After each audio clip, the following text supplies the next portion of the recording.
Ini kapan? Apakah ada batasnya? Kan nggak bisa upaya PK sudah diajukan beberapa bulan lalu, tapi kita menunggu, masa menunggu sampai 2014 gitu kan.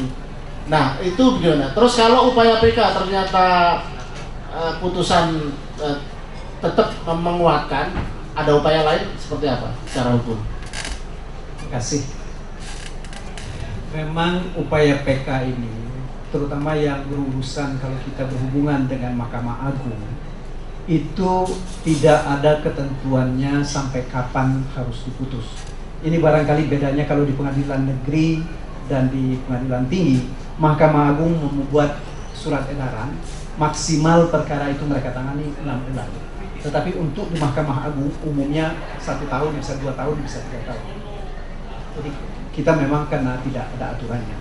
Nah, yang jadi masalah sekarang, pertanyaan terakhir tadi, apa lagi yang kita bisa lakukan seandainya perkara ini nanti, seandainya PK ini ditolak?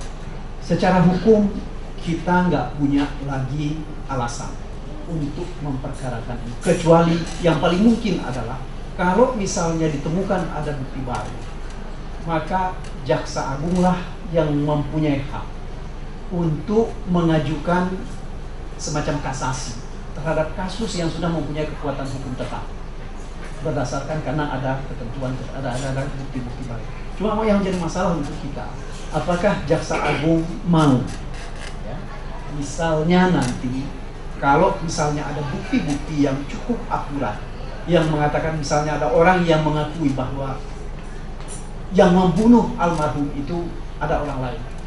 Untuk Pak Bambang nih, saya tertarik tadi dengan informasi bahwa hakim yang menyidangkan kasus Antasari dipromosikan, padahal kinerjanya atau prestasinya biasa saja. Mungkin nggak sih secara politis itu melakukan pembuktian terbalik terhadap kasus-kasus mafia hukum? Jadi dengan melacak kasus itu, setelah mengadili ini, seseorang yang dengan karakter assassination itu dianggap sukses menjalankan misi kekuasaan, dan dia dipromosikannya, kemudian yang seperti itu bisa dipersoalkan nggak secara politis? Ya, kami DPR dan negara telah memberikan kewenangan kepada KY melalui undang-undang yang baru untuk melakukan penyadapan dan pemeriksaan terhadap hakim-hakim yang diduga nakal. Jadi sebetulnya KY sudah mempunyai suatu senjata ampuh sekarang ini untuk memeriksa dan menelaah, menganalisa, lalu membuat rekaman dalam sidang persidangan.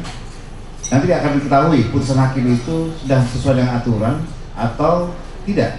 Itu kan bisa dilihat. Nah, KY sendiri sudah memutuskan pada hakim yang saya sebut tadi contohnya itu, malah KY merekomendasikan hakim ini diberikan sanksi 6 bulan. Tapi fakta yang terjadi adalah itu justru dipromosikan.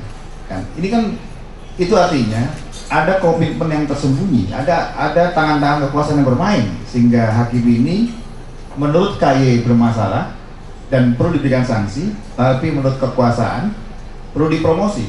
Jadi itu yang saya lihat daripada kasus ini. Lalu kemudian saya sarankan sebetulnya yang di MA itu ditarik. Kita menunggu saja penguasa baru yang akan muncul.